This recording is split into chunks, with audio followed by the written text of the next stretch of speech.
Sejam bem-vindos à nossa casa. Mais um ano se inicia, né? Hoje o tema da palestra tem a ver com o Ano Novo, que há pouco o Sérgio vai falar para nós aqui. Mas a gente vai dar os nossos avisos habituais, né? Como todos sabem, né, as palestras aqui na nossa casa são todos os dias, com exceção das sextas-feiras.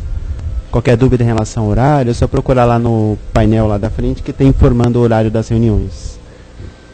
Também informamos que está aberto a inscrição para o primeiro ano do curso básico de Espiritismo. Quem tiver interesse, é só procurar o plantão de atendimento um pouco antes da palestra e fazer a inscrição, para estar conhecendo um pouco mais sobre a doutrina. Também queremos avisar, como vocês já sabem, que todas as sextas-feiras, às 7h30, nós estamos na nossa casa agora, o nosso grupo de apoio a dependentes químicos e familiares. Quem souber de alguém que esteja passando por essa situação, precisa de alguma orientação, só encaminhar aqui para o nosso grupo das sextas-feiras. Só lembrando que não é um tratamento propriamente, mas é um grupo de apoio. E ela não está aberta ao público em geral, mas a pessoas que estejam passando por essa questão, por essa dificuldade, né? Todo segundo sábado de cada mês, a nossa casa distribui 62 cestas básicas. Então, quem puder colaborar, é só colocar o seu item lá na frente, que tem uma cestinha para arrecadar. Todos os sábados, nós estamos fazendo também a distribuição dos lanches para os moradores de ruas aqui das imediações. Inclusive, nesse último Natal, houve até uma ceia, né, Daniel? O pessoal foi até uma ceia de Natal diferente, né? Foram distribuir lanche e fazer uma ceia de Natal com os moradores de rua aqui, né? Oi? Panetone. Então, na verdade, é só uma oportunidade da gente estar tendo um contato, da gente estar trocando informações, afeto, né? Também queremos lembrar para visitar a nossa livraria aqui na frente, onde nós temos livros, bijuterias, para reverter aqui para casa, né? Bom, então, nesse momento agora, queremos fechar um pouco os nossos olhos, para que nós possamos nos asserenar,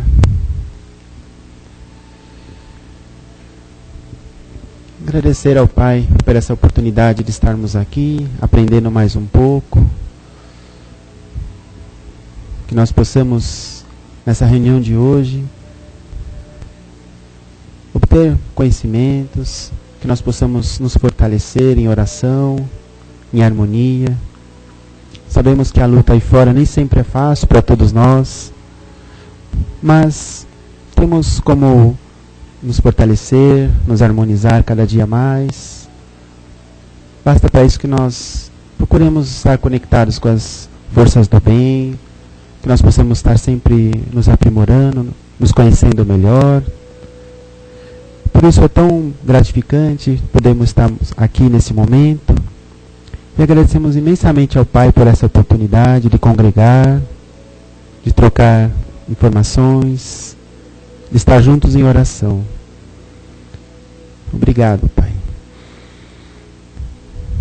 E agora, lentamente, vamos abrindo nossos olhos e recebendo com muito carinho o nosso palestrante do dia de hoje, que é o Sérgio, que vai nos falar então sobre o tema que é o Ano Novo. Seja bem-vindo.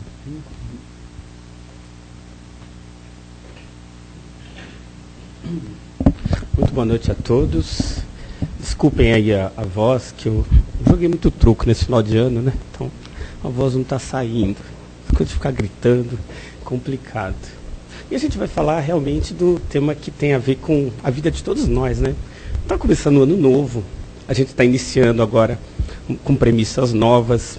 Recentemente foi perguntado para um cientista brasileiro que trabalha na NASA, afinal de contas nós estamos em 2012, né? Perguntaram como é que o mundo vai acabar, perguntaram para ele. Ele falou, o nosso Sol vai virar uma supernova, então ele vai estender, né? E vai englobar todos os planetas do sistema solar, ou seja, vai virar um buraco negro. O que é um buraco negro? É um buraco em que o pessoal não sabe onde vai dar do outro lado. Então ele vai simplesmente aumentar, os planetas vão entrar, depois ele vai ficar pequeno e vai explodir, ou seja, a matéria vai ser dissociada de novo, vai se espalhar pelo universo. É assim que se dá a vida do universo, né? Nossa galáxia começou dessa forma, nosso sistema solar, nós somos filhos de outros planetas que em algum momento foi vivo e que se transformou no nosso planeta e por aí vai, né? E a vida vai se estendendo aí no nosso universo. A gente fala o universo como único, mas aí recentemente descobre-se que existe mais de um universo também. Então os físicos já falam em multiversos.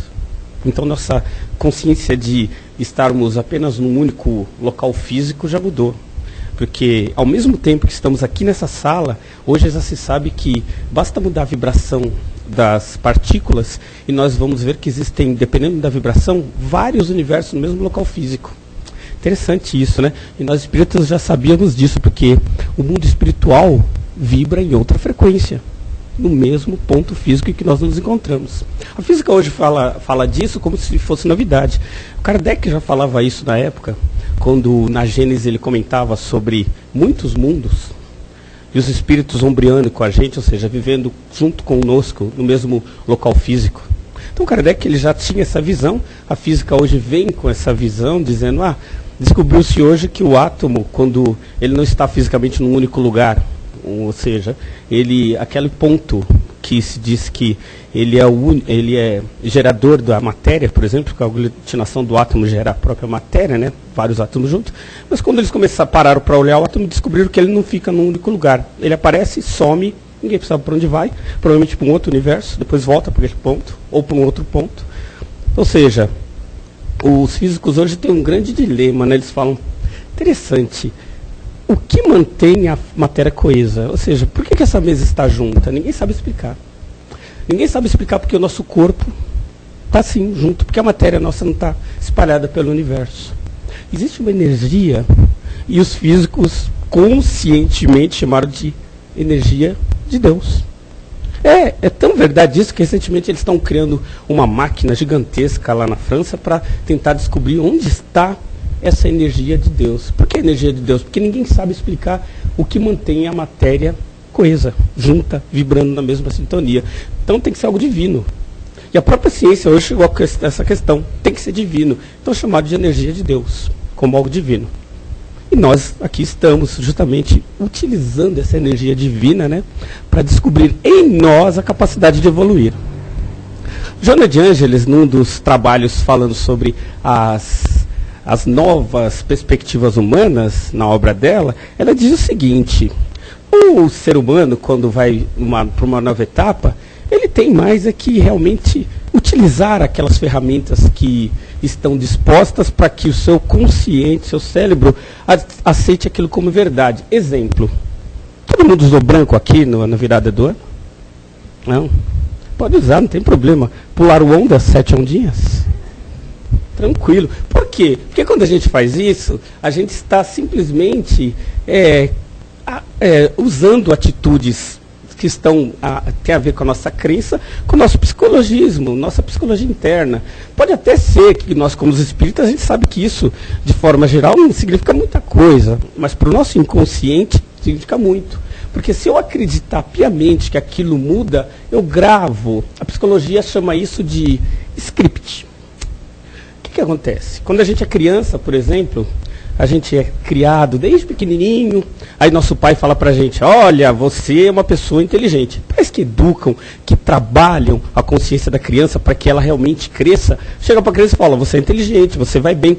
A gente acredita nisso, quando a gente acredita nesse tipo de coisa, a gente cria um script. Para quem trabalha com programação, é um programinha que roda no nosso inconsciente ali e fica colocando aquilo como verdade pra gente. Então a gente acredita que aquilo é verdade e aquilo vira um programa. E aquilo faz com que a gente realmente cresça. Ao passo que aqueles pais também, que todo mundo aprendendo, existe a questão do karma aí, e o pai chega para a criança e fala, você é burro, porque não aprende. Você é um idiota, porque não faz nada direito. Quando a criança coloca isso como verdade e acredita, ela cria um programinha interno nela, e ela realmente acredita nisso, e ela vai viver a vida toda dela sem atingir nada, porque para ela aquilo é verdade. A culpa é do pai? De certa forma, sim, mas por que ela nasceu naquela família? Vamos lá ler André Luiz para descobrir que nada acontece por acaso. Vamos ler os livros das obras do Chico e vamos descobrir que existem leis de ação e reação e que nenhum espírito está em nenhum lugar à toa. Só para lembrarmos bem, o próprio Divaldo, vivendo uma experiência parecida, descobriu que lá, perto de um centro espírita, as pessoas viviam numa comunidade antiga. Antigamente se chamava de favela, hoje de comunidade. E na comunidade existiam crianças que os pais batiam muito, que os pais odiavam, e aí aquele centro espírita que vivia ali resolveu pegar as crianças e, não, a gente vai cuidar, que história é essa?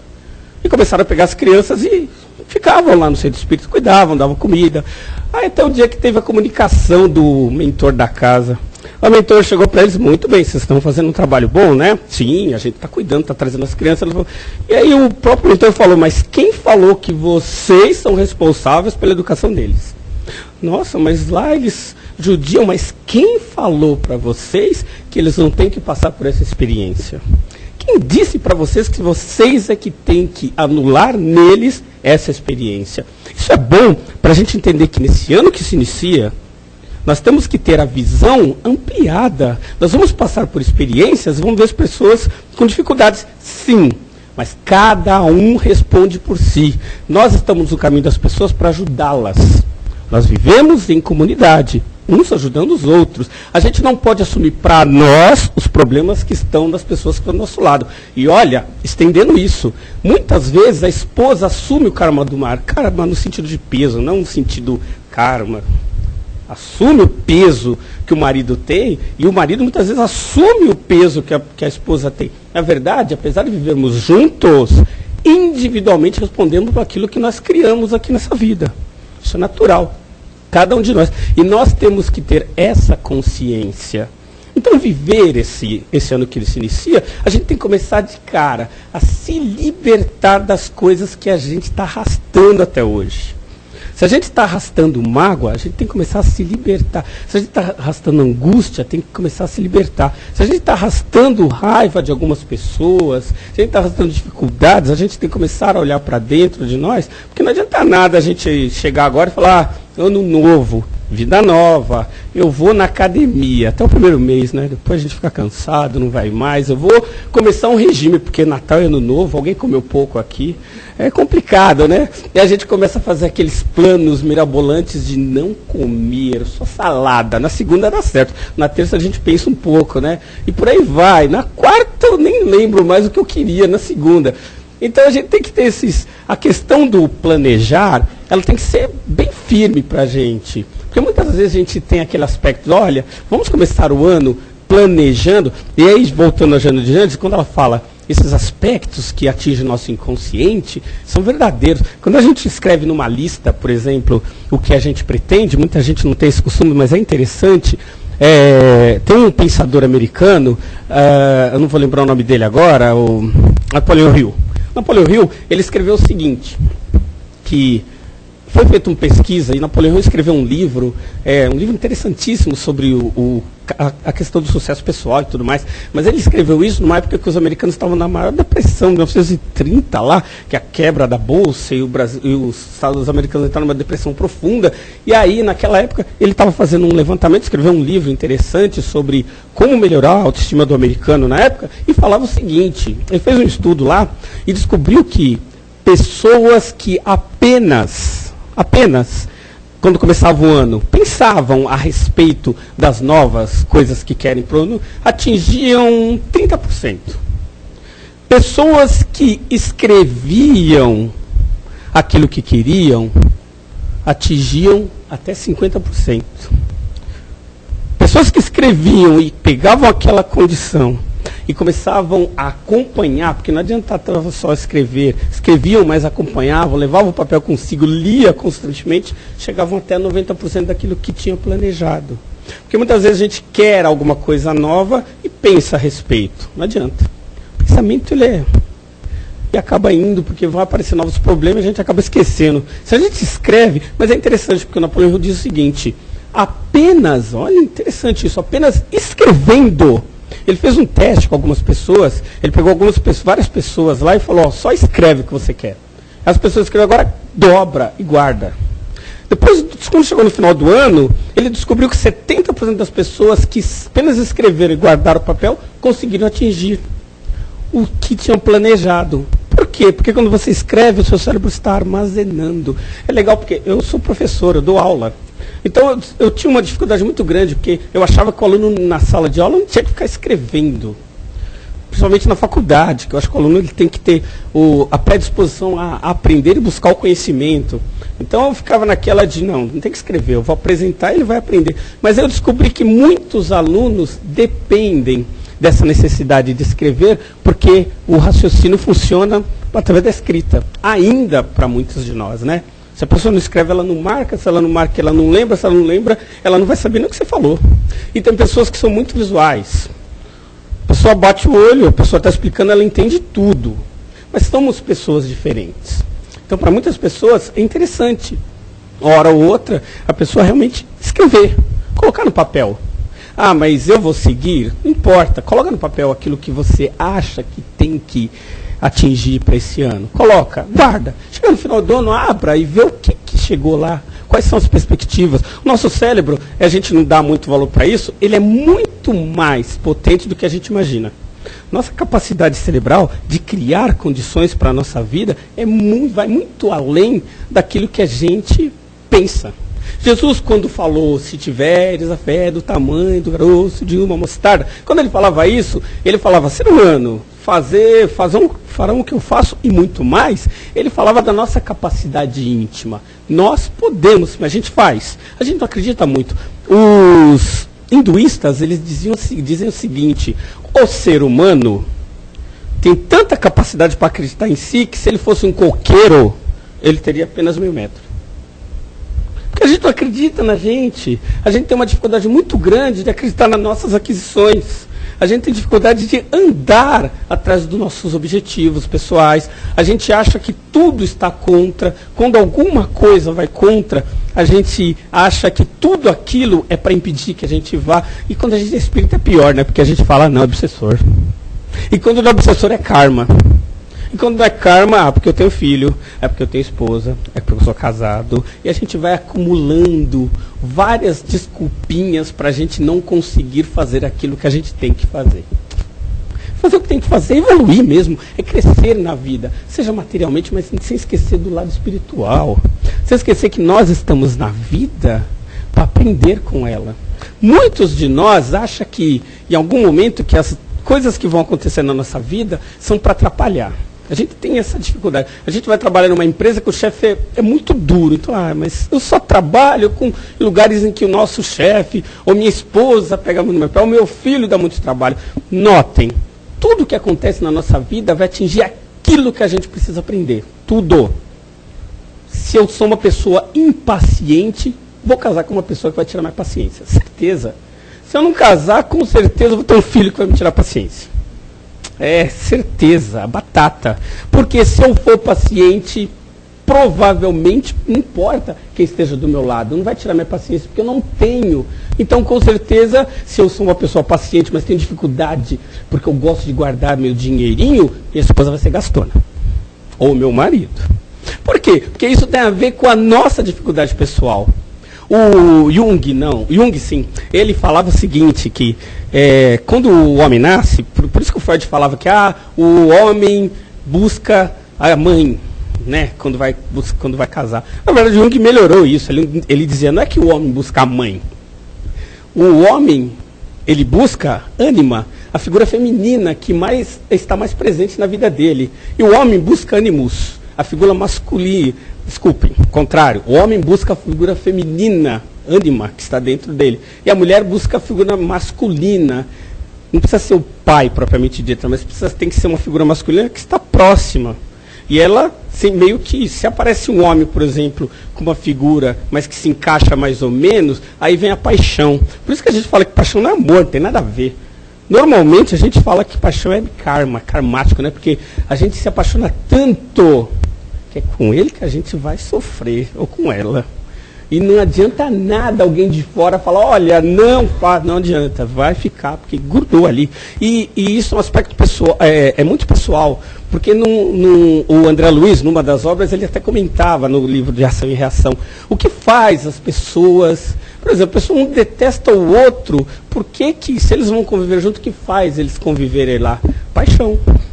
Espíritos têm dificuldades muito grandes lá, quando eles reencarnam, reencarnam aqui na Terra, vão se encontrar, o que vai fazer que haja ligação? Porque eles precisam conviver junto, paixão, não é amor. Ele pode até virar amor? Tem. A gente trabalha para isso.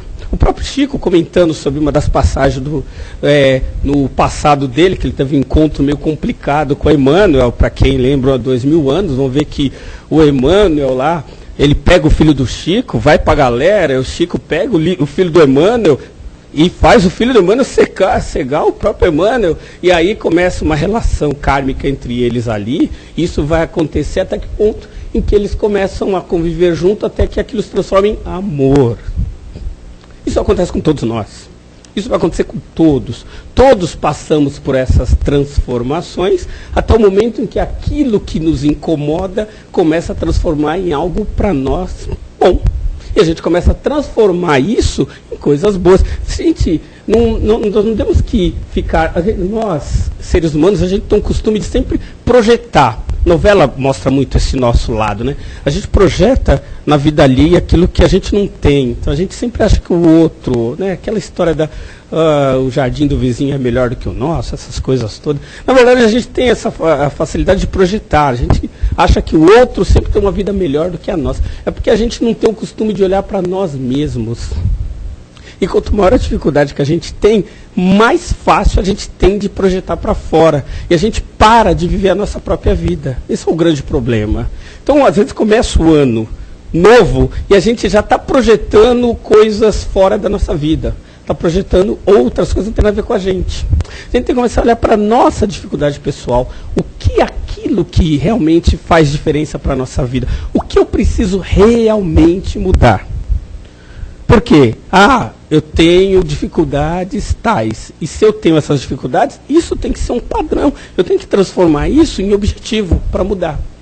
Porque senão a gente transforma, a gente não faz essas transformações, e essas dificuldades vão se transformando em dificuldades cada vez maiores conforme vai passando os anos. É por isso que pessoas vão envelhecendo sem modificar e vão criando em si dificuldades cada vez maiores. E as pessoas vão até ficando carcunda, porque o peso daquilo que ela não muda.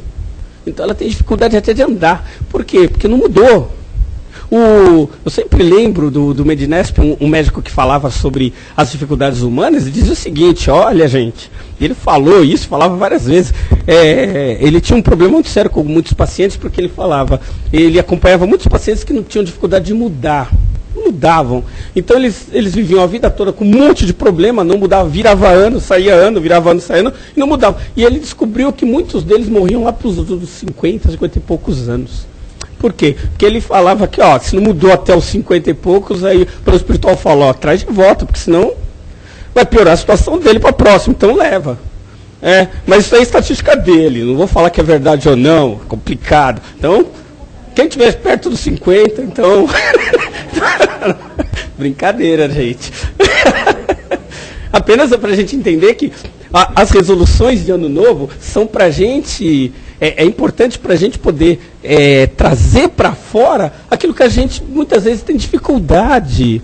A gente quer mudar o carro, mas não quer mudar a nossa impaciência, né? Se eu não vou pintar minha casa. E nosso coraçãozinho, e nossa condição pessoal. Temos que dar uma pintadinha lá também. Senão a gente tem que começar a ter as resoluções baseadas não só naquilo óbvio que tem que ter. A vida, ela é uma sequência de mudanças. A gente não pode, meu Deus do céu, eu quero mudar meu carro, mas não vou porque eu vi na palestra que eu tenho que primeiro mudar meu interior. Não é nada disso. A gente muda o carro, mas aproveita para mudar também as coisas interiores. Muda a casa, muda de casa, muda as condições materiais. Lógico, porque a gente está na vida material. Errado. É um grande erro. A gente vê isso, o Evangelho foi trabalhado para que a gente acreditasse que ser pobre é bom. Recentemente, nesse plano, nessa mega da virada, eu vi muita gente falando, e eu perguntava, né, de propósito, o que se você ganhasse? Não queria ganhar tudo isso, não preciso de tudo isso. Né? Então temos aquela consciência de, não, é muito dinheiro para mim. E a gente tem aquela consciência de pobreza, né? Porque ser rico é ruim. E é tão ruim que dito popular é podre de rico. Já repararam? Podre de rico. Como se fosse ruim ser rico. Vamos perguntar para os ricos se é ruim mesmo, vai. Vamos lá. Pergunta para eles se é tão ruim ao ponto de ser podre. Não é não. E mais, né? Por que essa consciência vem para os nossos dias? Porque em algum momento a religião predominante tinha que manter as pessoas pobres e felizes. Lógico. Tinha que ser aquela história, né? Mas o Jesus, aqui a gente vai ver a manjedoura e tudo mais. Isso aí foi criado, gente. Isso aqui é alegórico. Óbvio que quando veio os reis magos para trazer, eles foram trazer os presentes para um rei. Jesus era um rei. Ele não era, ele não tem onde morar. Naquela época, o pai dele já tinha dinheiro. Quando ele vai buscar Maria no convento, eles tinham famílias com muitos bens. Então Jesus já vem com bens. Ele não vem com aquela ideia, ele era pobrezinho e não tinha nada. Esqueçam. Tá? Mas ele trabalha a questão moral muito bem. Acontece que vem a necessidade de fazer com que as pessoas se sintam bem. Ser pobre é bom, fica aí pobre. Não quero ser rico não, não estou também polemizando. Apenas a gente começar a doutrina espírita, ela vem para nos libertar. A gente tem que saber que nós não temos que ter amarras. A gente nasceu livre. Toda vez que a religião ou qualquer conceito nos prende, está errado. A gente não tem que ficar preso a condições. É errado fazer tal coisa, é errado aquilo, é errado isso. E o errado é justamente a gente se prender a isso. Então, nós temos que ter consciência. Pensar por conta própria é o primeiro grande passo. Quando Jesus falava conheça a verdade, ele não falava conheça uma verdade estampada em algum lugar específico. Conheça a sua verdade. O que é verdade para você? Aquilo que você acredita é verdade. Até o ponto que ela se bate com alguma coisa maior e você muda isso. Mas até então você tem que se libertar daquelas amarras. Aquilo que te mantém amarrado à tua condição, que não mantém amarrado a nossa condição, na verdade. Aquela condição de a gente pensar que o mundo está, em vez de progredir, está regredindo. Criou-se essa questão, que o mundo vai acabar no ano de 2012, vai acabar, né? Tá. Os cientistas até falaram, sim, daqui a 5 bilhões de anos, acaba mesmo, fazer o quê, né? Tudo tem um fim. Agora, achar que vai acabar 21 de dezembro, não é isso? Porque os maias resolveram fazer lá o calendário e a gente acha que vai acabar agora. Então, a gente tem que começar a pensar melhor nisso. E não achar que aquilo está tudo pronto. Por exemplo, nós vai partir para uma nova era, porque a doutrina espírita fala de uma renovação, e a gente acha que o mundo vai mudar por mágica. Não, se a gente não mudar nossa consciência, o mundo não muda. O mundo atual é feito baseado em nós, o que nós pensamos, agimos, falamos uns com os outros. Isso gera a nossa energia psíquica. O mundo é baseado naquilo que a gente tem. E por que muitos de nós ainda têm na cabeça, mas acontece tanta coisa errada? Por quê? Aqueles 2, 3% de coisas erradas que acontecem no mundo são replicados muito. E muito por rádio, televisão, amigo, almoço, café da manhã. Podem ver que é a mesma notícia. É a mesma notícia que você ouve no domingo de alguma coisa errada, ela vai ser replicada durante a semana toda. Uma notícia. Quando for 2, pior. Notem que alguns, eu não vou polemizar sobre esses programas de televisão que vivem falando disso, mas prestem atenção. Muitas vezes aquela única notícia vai segurar aquele programa por 3 horas. Aquilo aconteceu, as coisas boas que aconteceram, cadê? Então nós vamos perceber que acontece muito mais coisas boas do que ruins. Nós é que temos que sintonizar para as coisas boas, sintonizar essas coisas, porque senão a gente fica achando que aquilo é verdade. Está errado. Até estatisticamente, os próprios americanos chegaram à seguinte conclusão, de que se pegarem todo mundo lá, os americanos, que eles adoram estatísticas, eles vão descobrir que as pessoas realmente desequilibradas, que têm problemas, e que roubam, e que fazem tudo, não chegam a 10% da população. 90% somos todos o restante. E a gente acha que esses que não chegam a 10% estão piorando o mundo? Não é isso. É que normalmente, aí voltando para o Kardec, nós vamos descobrir o seguinte: a grande maioria de nós não faz nada. Esse é o ponto. Tem pessoas boas fazendo alguma coisa boa. Tem pessoas ruins fazendo muita coisa. E tem pessoas apenas deixando o barco correr. Então nós vamos entender que o que acontece, na verdade, é que nós precisamos despertar para agir no mundo. Para as coisas começarem a andar bem. Pensar coisas boas, falar coisas boas e agir de forma equilibrada e boa e correta. Essas resoluções não são difíceis. São coisas que a gente pode fazer no nosso dia a dia. Dar passagem quando a pessoa tiver. Ceder o lugar quando a pessoa quer sentar. Não ficar irritado porque tem uma pessoa irritada do nosso lado. Começar a ter resoluções simples. Não precisamos abrir um orfanato para falar agora eu estou fazendo algo novo. Vamos começar a ter resoluções simples, básicas. Eu não vou brigar com a minha esposa esse ano, hein, maridos? Hã? Boa resolução, né? Desde que a mulher deixe. Não. É lógico, se não tiver o consentimento dela não adianta muito, né?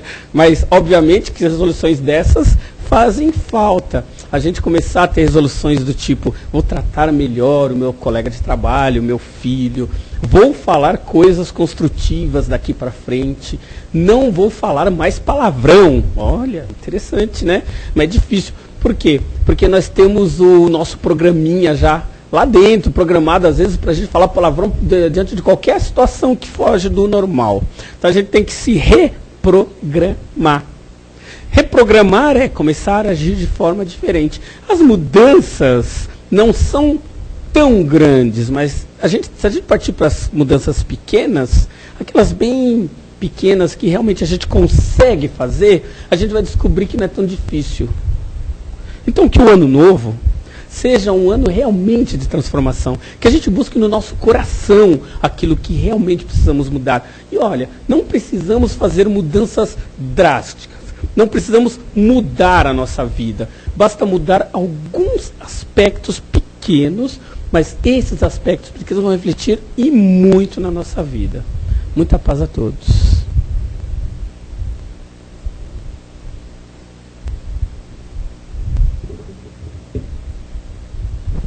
Sérgio, obrigado pelas suas palavras, né? Mas agora chegou o momento da gente participar também, né? Quem puder fazer pergunta, né? Sentando já. Bom, aproveitar. Eu li uma vez um livro que achei muito interessante, né? E dentro daquele livro que você comentou, chama Leis Dinâmicas da Prosperidade. Catherine Ponder, uma norte-americana, também naquela época da recessão, evangélica, escreveu o livro por conta da própria experiência, inclusive, que ela perdeu o marido muito cedo, filhos pequenos para criar e sem recursos financeiros, né? E aí ela foi buscar realmente como superar esse problema, e aí veio tomar conhecimento dessas leis que eu achei muito interessante, né? Então dá para aplicar. E eu queria também comentar, que nem que você falou, uma frase que eu não sei associar a quem é, porque esqueci, mas quando você falou das notícias ruins, né? Na verdade, todo mundo aqui acho que já ouviu falar de que os maus são audaciosos, né? E os bons são tímidos. Então, na verdade, é por conta dessa audácia que a gente vê só notícia ruim, porque os bons se calam. Isso, né? Verdade seja dita. Vou aproveitar, lembrei de outro tema. Você comentou da experiência de Emmanuel com o Chico, né? E essa informação eu não tenho muito concreta. Qual seria um livro para eu tomar mais conhecimento sobre esse tema? Então, não tem efetivamente nenhum livro específico. Essa notícia desse conflito que houve, até foi o Samuel, que é um senhor que já trabalha há muitos anos na federação, e numa das reuniões, e ele conversava muito com o Chico, e numa das reuniões em que ele conversava com o Chico contou essa história para ele, e isso chegou para a gente, né? E ele contando pra gente justamente dessa experiência, que o Chico até estava comentando, porque as pessoas achavam que o Chico já veio pronto, né? Ah, já veio bom, já veio... Ele falou, não. E ele estava comentando exatamente, ele falou, tive dificuldades tremendas, porque lá, no 2000 anos, ele me cita. E o pessoal aonde, né? Todo mundo quer saber. Fala, lembra aquele menino que o Emmanuel manda para ser escravo? Quem era o pai dele? Aí o Chico comenta sobre ele próprio. Mas por que o Chico não se coloca? Justamente para não gerar no meio, porque o meio espírita é complicado. Aí se ele coloca isso, já vai virar polêmica, as pessoas não. Um exemplo, não querendo mudar o assunto, né? Alguém falou em algum momento, mas o Chico é o Kardec é o Chico, e discute-se isso até hoje. Isso não importa muito, né, gente? Mas a história vem até nós pelo próprio Chico contando para o Samuel, que depois acabou contando para a gente essa história. Tá? Sérgio, boa noite, obrigado pelas palavras. Sérgio, você tocou num ponto assim tão interessante, né? A gente tá sempre preocupado em querer ser melhor, querer fazer o bem, mas acho que tem que abrir um orfanato, né? E aí a gente quer começar sendo bom lá pelo final. E aí a gente precisa criar ferramentas de parar de falar mal da roupa do vizinho, né? Porque as pequenas coisas, começar a limpar essas pequenas coisas para dar força para limpar as maiores, né? E como é que a gente consegue isso, né, no dia a dia? Então, boa questão essa daí. Até porque essa questão levanta, porque também foi um espírita até que era médico, ele comentava que em conversas com um mentor espiritual no centro espírita que ele trabalhava, o mentor falou, olha, começa a verificar porque tem muito espírita indo para o umbral. Ele, muito espírito indo para o umbral. Nossa, meus espíritos fazendo trabalhos, indo, resolvendo, ajudando. O que estava acontecendo? Ele descobriu, fazendo uma pesquisa, que os espíritas, muitos nós espíritas, a gente vai lá dar sopa, dá o pão, ajuda na caridade e faz isso, mas no comportamento diário a gente não muda. Aí no comportamento a gente continua impaciente, não muda isso, a gente continua perdendo a calma por qualquer coisa. Então, nas coisas que a gente deveria mudar, a gente não muda. E a gente vai lá fazer aquele compromisso, chamamos de caridade, e a caridade interior, que é aquela mudança que a gente deveria estar trabalhando, a gente acaba não fazendo. Quando a gente desencarna, a gente eu sou bom, né? E a gente descobre depois que a nossa condição espiritual não está de acordo com aquilo que a gente acredita. Então acontecia isso. Existe um pensador também, ele lembrou da Margaret, Emile Coué, que ele dizia o seguinte, ele não era evangélico, não era religioso, mas ele falava o seguinte, que a grande dificuldade nossa em mudar é porque a gente não acredita na mudança. Ele ensinava um texto simples até, ele falou, olha, quando você tiver dificuldade, quiser mudar alguma coisa, escreve a frase que você quer mudar em você e repita todo dia essa frase para você. O que vai acontecer com isso? Vai chegar um momento em que você vai começar a acreditar nela. Lembra aquela frase que fala, se você repetir, não cabe aí, mas só para entender bem, se você repetir a mentira muitas vezes, ela acaba virando verdade, né? Então, um dos caminhos é esse, a gente pegar a frase e repetir ela para a gente, para que aquilo faça parte da gente. E a gente começa a mudar. Boa noite, Sérgio. Boa noite. São duas perguntas. Assim, ficou bem impactante aquela história que você falou do centro que ajudou as crianças e tal, e depois não era muito aquela atitude não era talvez a melhor naquele momento. Então, ficou meio impactante para mim, porque às vezes você vai querer ajudar e você, na verdade, não está ajudando, porque aquilo é uma prova que aquele espírito tem que passar. E como identificar direito isso? Eu não ajudo ninguém, porque todo mundo tem que passar o que está passando, né? Como que é isso? Assim, Entendi. Para mim não ficou muito claro. A outra situação é assim, esse script, essa mudança, tem a ver com forma, pensamento, aquilo que a gente vê também com o André Luiz. Tá, entendi. Obrigado. A questão do ajudar, aquilo que eu até comecei até a falar no início, né? A gente tem que ajudar a pessoa sem trazer o problema dela para a nossa vida. Ajudar sempre, mas não fazer com que aquele problema se torne nosso. Então, se eu posso ajudar a pessoa, eu tenho que fazer o possível para que ela tenha sustentação para passar por aqueles momentos. E se posso ajudar sempre, por que não? Porque a gente não costuma pôr limite, até tanto eu ajudo, senão não ajudo. Não. Se a gente puder, o Jesus já comentava, né? Se a pessoa vem me tirar alguma coisa, eu vou lá e dou capa, dou tudo. Se eu posso fazer isso, eu tenho mais é que fazer. Mas notem, em nenhum momento ele falou, mas pega a pessoa e traz no colo. Não. Então ajudar sempre que puder. Mas a gente tem que ter, aí é a questão do bom senso, né? A gente tem que saber até que ponto a gente está realmente ajudando e nos trazendo, porque a partir do momento em que eu começo a me envolver no problema da pessoa, eu não estou ajudando. Porque ali, deixa de ser ajuda, né? Porque eu estou compartilhando o problema dela, aí não é mais ajuda. E é complicado, porque existem problemas e problemas. Acho que individualmente, e se a gente tiver aquela dúvida tremenda, mas afinal de contas, a que ponto eu vou? Uma boa oração, conversa íntima, resolve. Porque quando a gente conversa conosco mesmo, as pessoas que costumam fazer isso sabem que isso é verdade.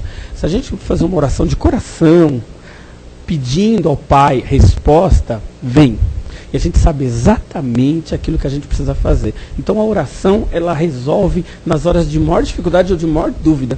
O problema, e aí é um segundo problema que a gente falou na palestra, mas vale a pena lembrar, as pessoas estão deixando de orar. Principalmente os espíritas, tá? Agora, com relação ao script, o script é algo físico. O cérebro, ele cria, por exemplo, a pessoa que fuma, cria um script.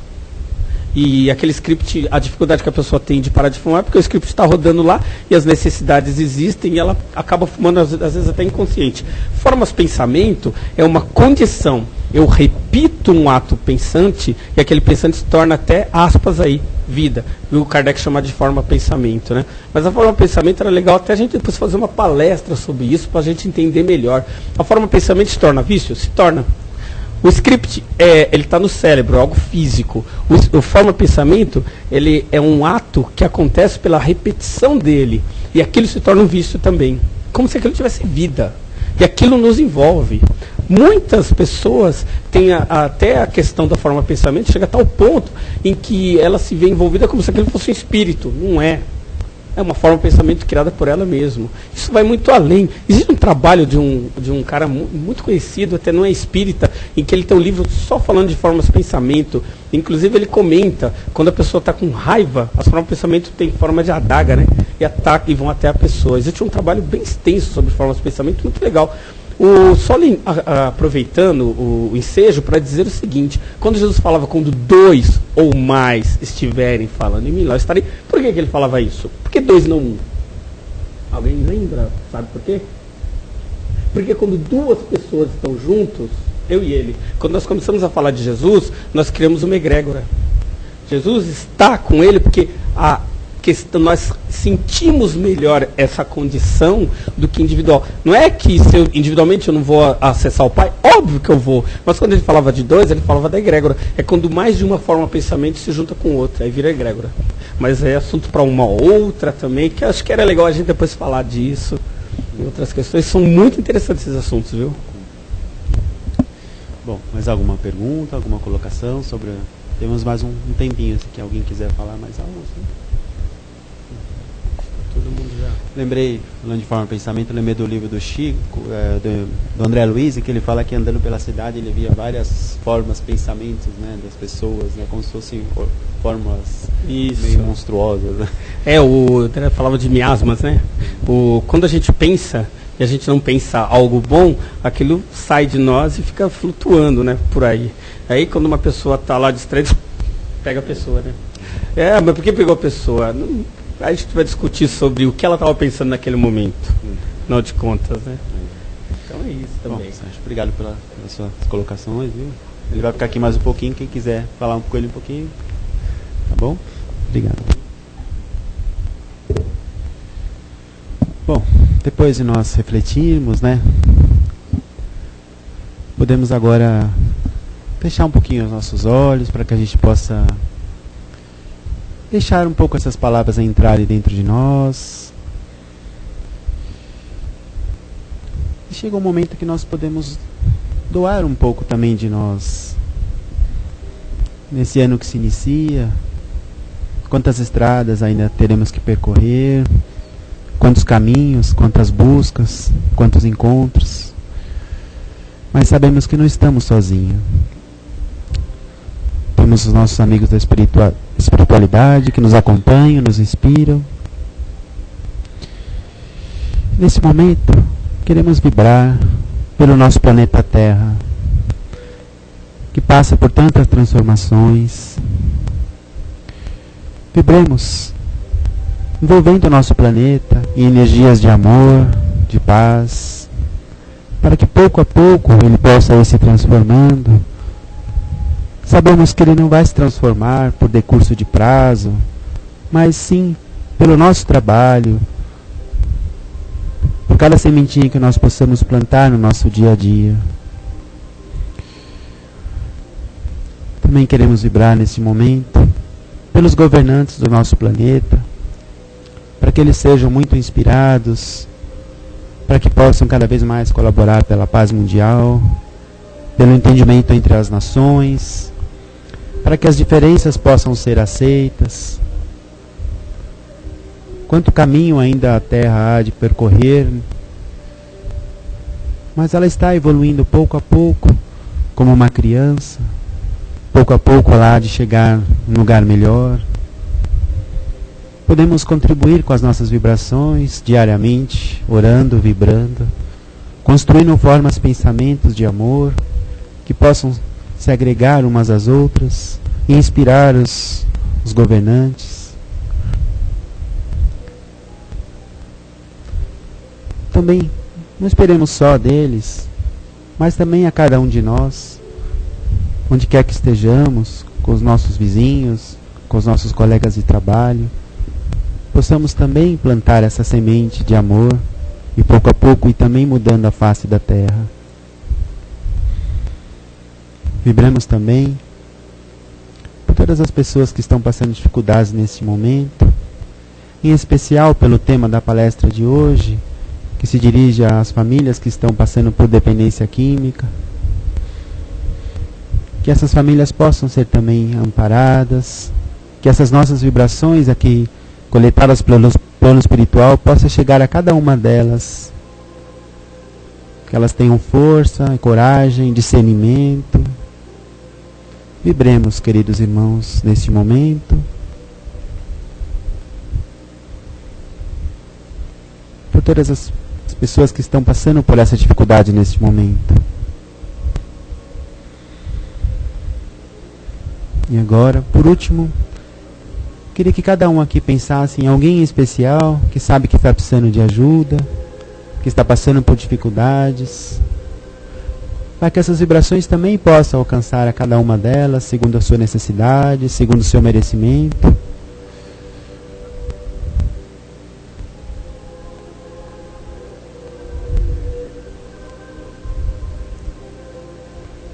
E assim, queridos, após essas vibrações, agradecemos imensamente ao Pai por essa oportunidade de estarmos aqui. Pedimos muita força e coragem para esse ano que se inicia. Sabemos que o tempo é contínuo, mas ainda como humanos que somos, ainda nos prendemos às vezes a essas contagens. De alguma forma nos ajudam a nos orientar, a planejar, a atingir metas e objetivos. Muitas vezes, olhando pelo tempo que nos resta ainda, nos desesperamos, nos angustiamos. Mas não é necessário que seja assim, queridos. Possamos nós, sim, pouco a pouco, dia após dia, lutar por esses objetivos, nos melhorar enquanto pessoas, plantar sementes. E assim, agradecidos por essa reunião de hoje, por estarmos aqui, vamos lentamente voltando ao ambiente. Obrigado, Pai, por estar conosco neste momento, e que cada um de nós possa levar ao seu lar um pouco dessa energia de amor e paz que aqui pôde encontrar. Que assim seja. Graças a Deus. Então, queridos irmãos, permaneçamos em silêncio, porque os trabalhos ainda continuam. E agora chegou o momento dos passes, e lentamente cada um será chamado a seu tempo, tá bom? Obrigado. Boa semana a todos.